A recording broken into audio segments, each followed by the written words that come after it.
What's up, it's your favorite NPHP, and welcome back to my channel. As you can see by the title, we are going to discuss nurse practitioner specialties and subspecialties.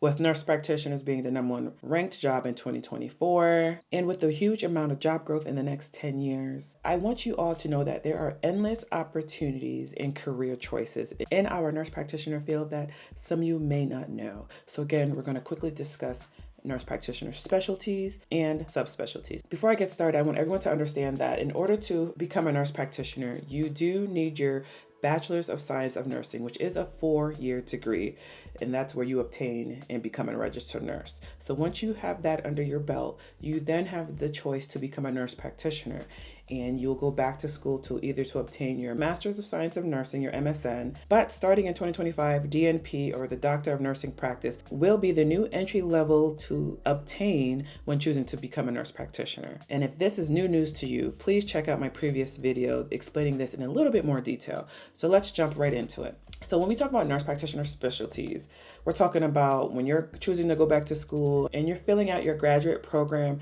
application, they ask you what is going to be your focus. So this is where the specialties come into play.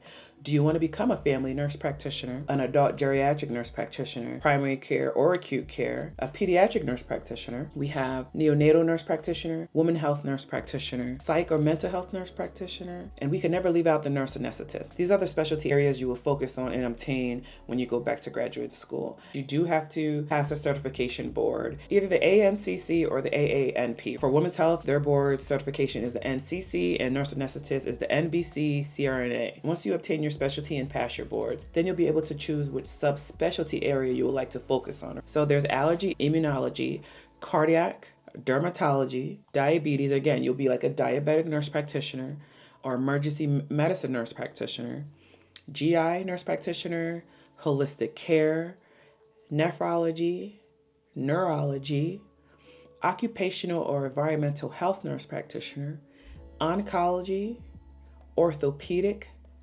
palliative care, pain management, plastic surgery, pulmonology, sleep management, surgery or surgical nurse practitioner, or urology. So those are the many subspecialties nurse practitioners area you could focus on after obtaining your certification. So how does a nurse practitioner subspecialty differ from your specialty? You have to be a certified nurse practitioner in order for you to obtain any subspecialties. Becoming a certified nurse practitioner, going to school for your MSN or your DNP, and then passing your certification board. Then you could choose whatever subspecialty you would like to focus on. There are some certifications that you can obtain for your subspecialties. I know cardiac, diabetes, and orthopedic have a certification. Becoming certified in your subspecialty is a plus. It helps with, obtaining a job. For example, if I have a nurse practitioner and they're both trying to obtain a cardiac nurse practitioner position, right? I have one who has their subspecialty certification as a cardiac nurse practitioner versus the other one does not have her certification.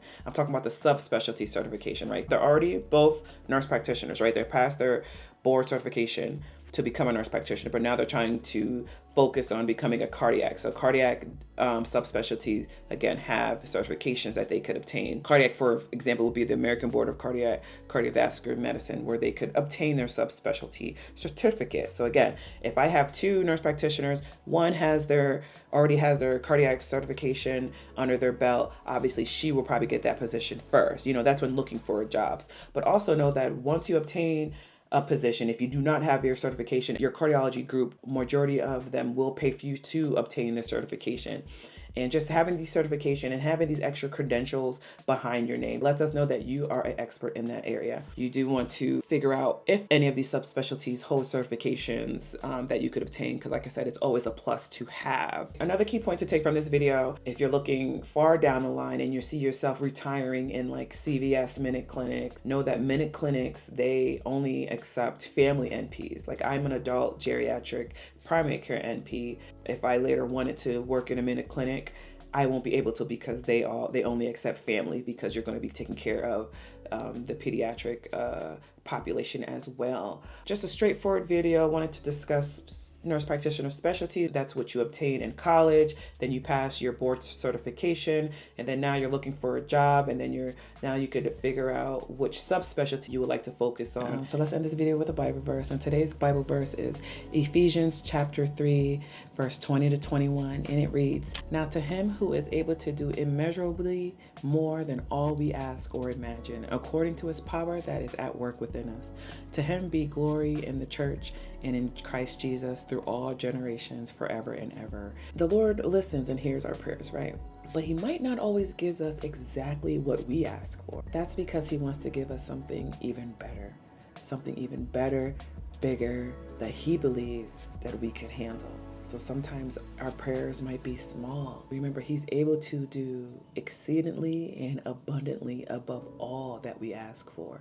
Never settle, never become complacent, right? But at the same time, he does want you to be content in where you're at.